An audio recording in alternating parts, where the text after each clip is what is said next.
Hello viewers, welcome to సుగుణ పోపులు పెట్టి channel. ఈరోజు మనం ఇడ్లీకి ఒక సూపర్ అయిన చట్నీ చూస్తామండి. చాలా ఘాటుగా టేస్టీగా. మనకి ఒక చింతపండు ఉంటే చాలండి, చాలా బాగా చేసుకోవచ్చు. దీనికి కావాల్సిన పదార్థాలు: పెనం పెట్టుకున్నాము, ఆయిల్ వేసుకున్నామండి, ఇంత చింతపండు తీసుకున్నాము, మినప్పప్పు, శనగపప్పు, ఒక 5-6 వెల్లుల్లిపాయలు, మిర్చి పౌడరు మనకి ఎంత కావాలో అంతండి, టేస్ట్కి తగినంత.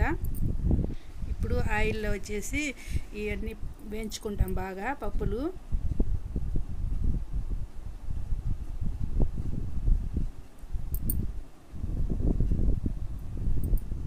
మంచిగా కలర్ వచ్చేంత వరకు మంచిగా ఇట్లా వేయించుకుంటాము.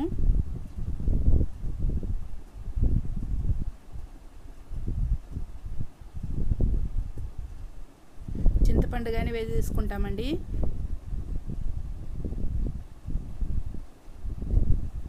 వేయించితే బాగా పచ్చివాసన పోతుంది చింతపండు కానీ.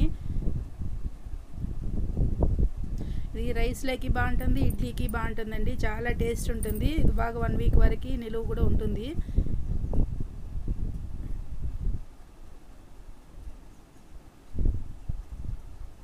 బాగా ఇట్లా వేగినాయి. కొంచెం చల్లారి పెట్టుకొని మిక్సీ జార్కి వేసి పట్టించుకుంటామండి.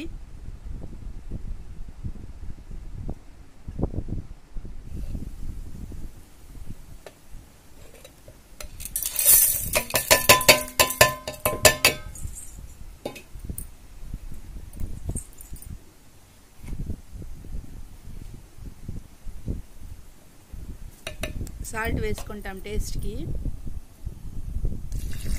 కొంచెం వాటర్ వేసుకొని మంచిగా మెత్తగా పేస్ట్ లాగా చేసుకుంటాము. మిర్చి పౌడర్ కానీ ఇందులోనే వేసేసుకుంటామండి. వేసుకొని బాగా పేస్ట్ చేసుకోవాలి. ఇప్పుడు పెనంలో కొంచెం ఆయిల్ ఉంది కదా, ఆయిల్లో ఇంకొద్దిగా ఆయిల్ వేసుకొని పోపు పెట్టుకుంటాము చట్నీకి. ఆవాలు, మినప్పప్పు, శనగపప్పు అండి పోపుకి.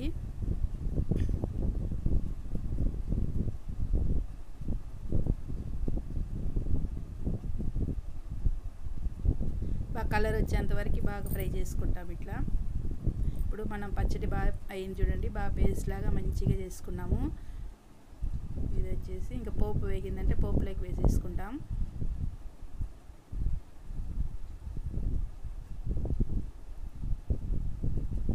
టమాటా పచ్చడి మించిపోతుందండి, అంత టేస్ట్ ఉంటుంది. ఈ చట్నీ చేసుకున్నామంటే చాలా బాగుంటుంది.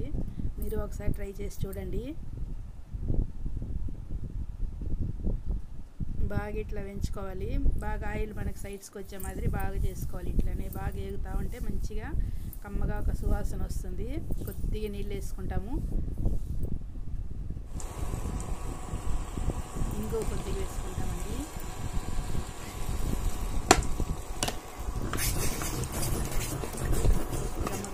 చింతపండు చట్నీ రెడీ అయ్యింది.